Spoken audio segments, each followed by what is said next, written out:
For example उसको कोई लड़का छेड़ की पढ़ाई छुड़वा दी जाएगी। हेलो एवरीबॉडी, जैसे आप लोगों ने फीडबैक दिया कि आपको जो रियल लाइफ के सिनारियोस जब मैं डिस्कस करती हूँ उससे बहुत सीखने को मिलता है और रिलेटेबिलिटी फील होती है, तो ऐसी ही स्टोरी एक आज और लेके आई हूँ। और ये स्टोरी किसी ऐसे इंसान की है जिसको मैं बहुत क्लोजली जानती हूँ और उनके बहुत मैंने क्लोजली काम किया है। ये स्टोरी बहुत डीप है, तो एकदम इत्मीनान से बैठना, इतना चैन से बैठना और अच्छे से इसको सुनना और डीकोड करना और ढूंढने की कोशिश करना अपनी लाइफ में ऐसी चीजें कि कहाँ कौन सी चीज कनेक्टेड होती है। ये स्टोरी है एक लड़की की। वो लड़की अपनी यंग एज में स्कूल में जाती है और उसके घर में चारों तरफ बहुत ज्यादा सप्रेशन है। सप्रेशन पिता का, भाइयों का। गलत नहीं है, वो ओवर प्रोटेक्टिव है उस बच्ची को लेकर, लेकिन इतना ज्यादा सप्रेशन है कि वो अपने मन की बात कहीं भी नहीं बता सकती। अपने मन की बात कहीं भी बताए तो उसे डर लगता है कि शायद जितनी थोड़ी बहुत आजादी उसे है वो भी खत्म हो जाएगी। उसे डर लगता है। ऐसा माहौल है घर में जैसे अक्सर बहुत हम में से बहुत लोगों के घर में होता है, मेरे भी घर में ऐसा था कि स्पेशली यंग एज में अगर कोई ऐसी बात हुई कि फॉर एग्जाम्पल उसको कोई लड़का छेड़ रहा है या ऐसी कोई बात हुई, अगर वो अपने घर में बताएगी तो शायद उसी की पढ़ाई छुड़वा दी जाएगी as a temporary solution. Although ये एक बैंडेड सोल्यूशन है कि कोई लड़का कोई लड़की को छेड़ रहा है तो इसमें लड़की की कोई गलती नहीं है, लेकिन अक्सर लोग, मैंने भी अपने आसपास ये चीजें होते हुए देखी हैं कि लोग लड़की की पढ़ाई छुड़वाकर उसको घर पे बिठा लेते हैं। क्यों? क्योंकि बाहर अच्छा माहौल नहीं है, बजाय इसके कि माहौल एड्रेस करें। एनीवेज, तो ऐसी ही उस लड़की की कहानी थी।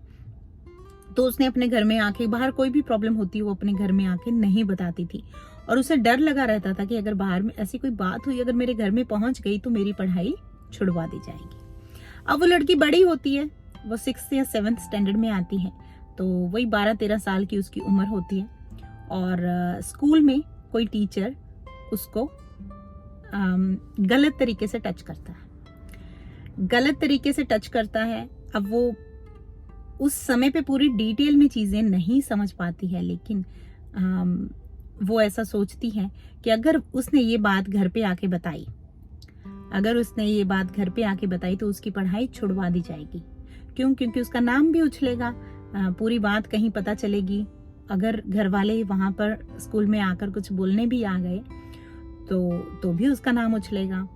तो उसने ये बात किसी को नहीं बताई, लेकिन उसको ये भी समझ में नहीं आ रहा था कि शायद कोई स्टूडेंट ऐसा करता तो वो अलग तरीके से हैंडल कर सकती थी। लेकिन ये जो सामने वाली पार्टी है वो बहुत अथॉरिटेटिव पार्टी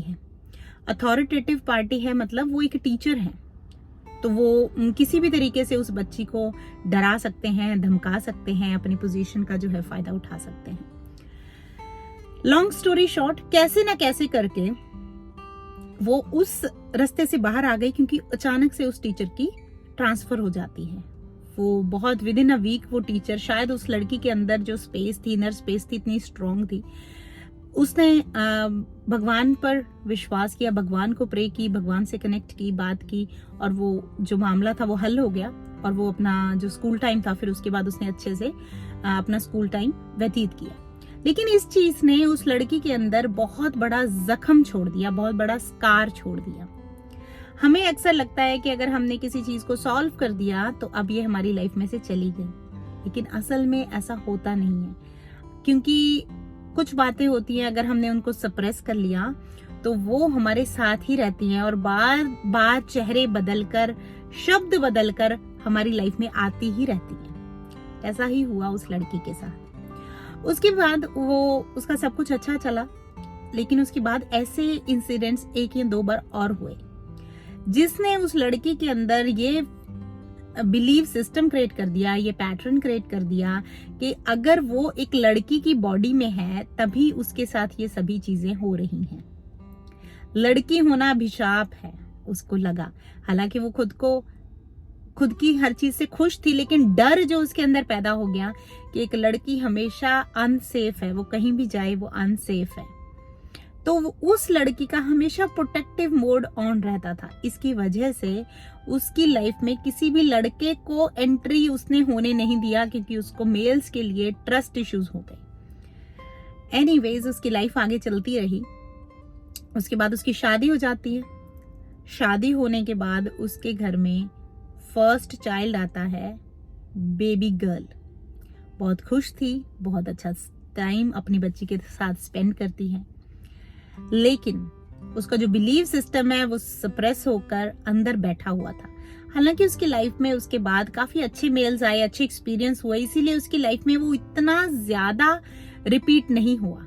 लेकिन जब उसके जो सबसे ज्यादा सॉफ्ट कॉर्नर है, सॉफ्ट उसका कॉर्नर अपनी बेटी के लिए है, जब वो उसकी लाइफ में आई तो बैक ऑफ द माइंड में कहीं ना कहीं उसकी इनसिक्योरिटी थी। और वो अपनी 4 साल की बच्ची वो फिगर आउट करती है, कुछ ऐसा इंसिडेंट फिगर आउट करती है कि उसकी 4 साल की बच्ची उसको आकर बताती है कि उसकी बच्ची को भी किसी ने गलत टच करने की कोशिश की। ज्यादा कुछ इस लड़की के साथ भी नहीं हुआ था, टच किया किसी ने गलत, लेकिन एक औरत को गलत नजर से कोई देख ले तो हम जो फीमेल्स हैं वो बहुत अच्छे से समझ सकती हैं कि उसका क्या मीनिंग होता है। तो ऐसे ही उस लड़की को, उसकी बच्ची को जब एग्जैक्ट सेम वो 4 साल के बच्चे ने इतना आकर बोला, अपनी माँ को बोला, तो आप बिलीव कर सकते हैं उस माँ का जो खुद इस सिचुएशन में से निकल के गई है, उसकी क्या हालत होगी। अब ये स्टोरी के आगे भी पार्ट है, कैसे वो चीजें सॉल्व हुई, लेकिन उससे ज्यादा इंपॉर्टेंट आज की इस वीडियो में मैं आपसे ये शिक्षा देना चाहती हूँ कि ऐसा कैसे हो गया कि सेम चीज जो माँ के साथ हुई वही बच्ची के साथ हुई। बहुत लोगों की लाइफ में ऐसी बहुत सारी चीजें रिपीट होती हैं। कई लोगों की मैंने इस तरह से होती हुई देखी हैं कि अगर जैसे मान लीजिए कि किसी के फादर जल्दी चले गए और उसके बाद बेटी के साथ वैसा ही हो गया, या फिर वो पहले फादर जल्दी चले गए अर्ली एज में, उसके बाद जो शादीशुदा लड़का था उनका बेटा वो भी जल्दी चला गया। वही सेम चीज क्यों मैनिफेस्ट होकर आती है लाइफ में? क्यों? क्योंकि उसका जो पेन है किस तरह से हमारे अंदर बैठा हुआ होता है, जो डर होता है कितना पावरफुली हमारे अंदर बैठा होता है, वही बार बार चेहरे बदलकर, शरीर बदलकर, शब्द बदलकर हमारी लाइफ में मैनिफेस्ट होता है। और ऐसे ही उस माँ के अंदर अनहील्ड पेन जो थी, अनहील्ड पेन से पैटर्न बन गए, ट्रस्ट इश्यूज हो गए, उससे नेगेटिव बिलीफ उस माँ के अंदर बन गए, हमेशा इनसिक्योर रहना मेल से। और उसके बाद एग्जैक्टली सेम इंसिडेंट उसकी बच्ची के लाइफ में जब हुआ तो उस माँ की मानसिकता आप समझ सकते हो। She was almost mentally upset. She went into high depression. और इसके साथ साथ और भी बहुत सारी चीजें जुड़ी हुई थी जो मैं अपने पेड प्रोग्राम में अंदर सिखा सकती हूँ, यूट्यूब पे पब्लिकली नहीं बता सकती हूँ। इसी लड़की की स्टोरी में आपको एक्सटेंडेड वर्जन वहां पे सिखाती हूँ, जहां पे इस ट्रस्ट इश्यूज और इस नेगेटिव बिलीफ के साथ उस लड़की की लाइफ में, खुद की लाइफ में क्या क्या चीजें इतने साल हो रही थी, वो भी मैं आपको बताऊंगी, कहाँ किस लेवल तक उसका असर हो रहा था उसकी लाइफ में। लेकिन जब इसकी लाइफ में ये बच्ची के साथ ये सेम प्रॉब्लम का इनकाउंटर हुआ तो उस टाइम पे उस माँ ने खुद को बहुत गिल्टी माना कि शायद मेरी गलती है ये, और उसके अंदर बहुत सारी भावनाएं आई। सबसे पहले तो वही उसका जो नेगेटिव बिलीव था वो ट्रिगर हो गया कि अगर उसके खुद के साथ भी यही हुआ, अब उसकी बच्ची के साथ भी एग्जैक्टली सेम हो रहा है, और ये जो मेल्स होते हैं ये ऐसे होते हैं, जो उसको ट्रस्ट इश्यूज थे मेल्स के साथ, वो सब कुछ ट्रिगर हो गया। तो उसका फेज टू फेज चला डिप्रेशन। उसने खैर वो खतरा एलिमिनेट कर लिया, अपनी बच्ची को बचा लिया, सब कुछ कर लिया, बच्ची सेफ थी, सब कुछ अच्छा है। लेकिन उसके अंदर वो जो चीज थी कि जो मेरे साथ हुआ वही बच्ची के साथ हुआ। उसके बाद पहला वो मेल्स को इस तरह से सोचती रही कि मेल्स इस तरह से होते हैं। दूसरा फेज उसकी लाइफ में आया, उसके अंदर गिल्ट होने लगा, ना मैं पहले खुद को बचा पाई, ना मैं अपनी बच्ची को बचा पाई। तो बहुत लंबे समय तक वो गिल्ट के फेज में रही। मेरी बच्ची के, फिर वो तीसरे आती है, मेरी बच्ची के साथ ऐसा क्यों हुआ, मेरी बच्ची के साथ ऐसा क्यों हुआ। मेरी लाइफ में सप्रेस करने वाले लोग थे, लेकिन मेरी बच्ची की लाइफ में सप्रेस करने वाले लोग नहीं थे, फिर भी क्यों हुआ बच्ची के साथ। फिर वो चौथी स्टेज पे आई जब उसको आंसर्स मिलने लगे, और तब वो that's when we worked together. और उस समय तक उसने स्पिरिचुअल जर्नी अपना शुरू किया। और जब उसको ये पता चला कि कौन सी चीज का लिंक कहाँ पे होता है, तब उसे पता चला कि उसके अंदर की अनहील्ड पेन बार बार रूप बदल के उसके सामने आ रही है। उससे पहले जब वो अपने बचपन का इंसिडेंट याद करती थी, हमेशा वो कांप जाती थी, वो एकदम कांप जाती थी। वो जो चीज उसके साथ 13 साल की उम्र में हुई थी, वो 30 साल की उम्र में भी वो इंसिडेंट को सोचकर वो याद करके एकदम रो देती थी। वो हमें बात भी पूरी अच्छे से बात भी नहीं कर पाती थी। लेकिन जब उसने हीलिंग प्रैक्टिस की, अपने उन पैटर्न्स को पहचाना, एक एक करके उसने खुद के साथ से रिलीज किया, आज वो अपनी लाइफ हैप्पीली जी रही है। और वो अब उस इंसिडेंट ने उसको ना सिर्फ ये समझाया कि कौन सी चीज कहाँ लिंक होती है, साथ साथ उसको इतने सारे अनआंसर्ड मिस्ट्रीज सॉल्व हो गई उसकी लाइफ की। जब उसको ये लगता था कि मेरी लाइफ में ये क्यों हो रहा है, मैं तो इतनी अच्छी हूँ, मैं सबका इतना ध्यान रखती हूँ, मेरी लाइफ में ये क्यों हो रहा है, इस तरह के मेल्स क्यों आ रहे हैं, जो भी उसने अपनी लाइफ में अट्रैक्ट किया उस सब का उसको आंसर मिला। और जब आपको आंसर मिल जाता है तो आपको पता ही होता है नेक्स्ट टाइम आपको किस चीज का ध्यान रखना है। तो यहां मैं ये बताना चाहती हूँ कि जब आप अनहील्ड इनर स्पेस से कोई भी चीज, हम कहते हैं ना कि ये चीज मत खाओ, फॉर एग्जाम्पल आप नॉनवेज छोड़ना चाहते हैं और आप खुद को सप्रेस कर रहे हैं कि नॉनवेज मत खाओ, नॉनवेज मत खाओ। आपने अंदर अगर सप्रेस करके रख लिया, you did not get over the desire of having it. Same चीज अगर आप फॉर एग्जाम्पल वेट लूज करना चाहते हैं, शुगर मत खाओ, शुगर मत खाओ, ठीक है। एक फिजियोलॉजी लेवल पे, फिजिकल लेवल पे एक एक्सपर्ट ऐसा बोल सकता है कि शुगर छोड़कर आपका जो बॉडी है, वेट आपका लूज हो जाएगा। लेकिन एक्चुअली क्या आपने रियली शुगर छोड़ा? शुगर एक सब्सटेंस का नाम ही नहीं है।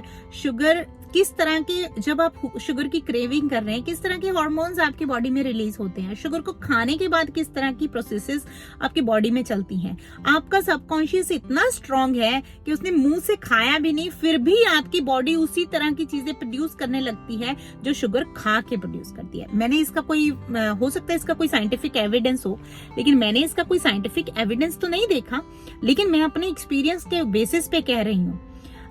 किसी को हेडेक नहीं है, लेकिन उसने किसी को बोल दिया कि मुझे हेडेक है, कोई बहाना मार दिया या बोल दिया, उसके बाद उसको हेडेक होने लगता है। क्यों होने लगता है? क्योंकि सब कुछ सबकॉन्शियस कंट्रोल कर रही है। सबकॉन्शियस समझती है कि अच्छा अभी मुझे ऑर्डर मिला है कि हेडेक फील कराना है, तो हेडेक फील कराने लगती है। तो एग्जैक्टली इसी तरह से जब हमारे अंदर कोई चीज सप्रेस्ड, अनहील्ड, अनएड्रेस्ड रह जाती है, तो वो चेहरे बदलकर, आवाज बदलकर, कपड़े बदलकर लाइफ में मैनिफेस्ट होकर आती है। तो अगर आप जड़ से कोई पैटर्न हील करना चाहते हैं, आपको भी लगता है कि आपकी लाइफ में बार बार, अब मैं कुछ एग्जांपल्स और दे देती हूँ यहाँ पे, लेकिन मैं और स्टोरीज, अपनी स्टोरीज में भी बताऊंगी आपको। जैसे फॉर एग्जांपल आपको कभी किसी ने टाइम पे कोई सर्विस नहीं दी, या फिर आपका पैसा वापस नहीं किया, आपसे कोई चीज ले ली वापस नहीं दी, उसके बाद आप बड़े हो गए। हो सकता है किसी ने पेंसिल ली थी और आपकी पेंसिल का मिस यूज कर लिया। जब आप बड़े हो गए, आपकी बाइक का कोई मिस यूज कर रहा है, आपकी बार बार स्कूटी लेके जा रहा है, आपकी बार बार कोई कार लेके जा रहा है, आपके घर की कोई चीज लेके जा रहा है, वापस ही नहीं करता। वो इंसान नहीं है जो बचपन में पेंसिल लेके गया था, कोई और इंसान है। और फिर आपकी एक फेवरेट स्टेटमेंट बन जाती है, मेरे साथ तो हमेशा ऐसा ही होता है। जब आपको पता है कि आपके साथ हमेशा ऐसा होता है, तो आपको चीख चीख के सिचुएशंस कह रही है कि भाई इस पैटर्न को रिजॉल्व करो, इस पैटर्न को अपनी लाइफ में से निकालो। मेरे पास तो कभी पैसे रुकते ही नहीं, मेरे पास कभी पैसे रुकते ही नहीं, मेरे पास कभी पैसे, ये आपका पैटर्न है। समझिए और इसको हील कीजिए और इससे आगे बढ़िए। और फिर हम किस्मत पे भांडा फोड़ देते हैं कि ये तो मेरी किस्मत है, मेरे साथ तो ऐसा ही होता है। ये किस्मत नहीं है, आपकी इग्नोरेंस है। तो प्लीज ऐसा कोई भी चीज आपकी लाइफ में रिपीट हो रही है तो इसको इग्नोर मत करें।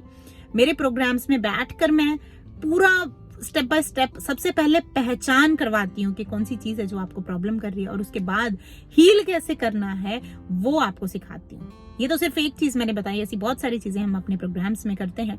तो अगर आपको भी स्टेप बाय स्टेप अपने अंदर की पेन्स को हील करना है कि दोबारा आपकी लाइफ में ना आए, और अगर आए तो बहुत जल्दी से निकल जाए, क्योंकि आप प्रोसेस सीख जाते हो सेल्फ हीलिंग का, तो आ जाइए मेरी टीम को। नीचे व्हाट्सएप का नंबर दिया हुआ है, मेरी टीम को व्हाट्सएप कीजिए। कब है मेरी नेक्स्ट क्लास जिसमें मैं बताने वाली हूँ अपने प्रोग्राम्स के बारे में, तो पूछिए मेरी टीम से। And I invite you to self heal. आपका खुद का सेल्फ हीलिंग के लिए मैं आपको इनवाइट कर रही हूँ। सो डिसीजन आपका है। जब आपको लगे कि now you are ready to heal yourself, and if you feel कि आप मुझ पे ट्रस्ट कर सकते हैं कि मैं आपको अच्छे से सिखाऊंगी, तो you are most welcome to come and inquire about it. And इसी तरह से स्टोरीज के सिनेरियोज लाती रहूंगी। आपने आज की स्टोरी से क्या सीखा? प्लीज 3 मेजर चीजें जो आप अपनी लाइफ में रिफ्लेक्ट कर पा रहे हो कि हाँ मेरी लाइफ में भी ऐसा ही होता है, तो प्लीज मुझे कमेंट बॉक्स में नीचे जरूर बताएं। टीम का नंबर दे दिया है, प्लीज व्हाट्सएप कीजिए। मिलती हूँ किसी नेक्स्ट वीडियो, ऑडियो या फिर मैसेज के साथ। तब तक के लिए love you all and bye.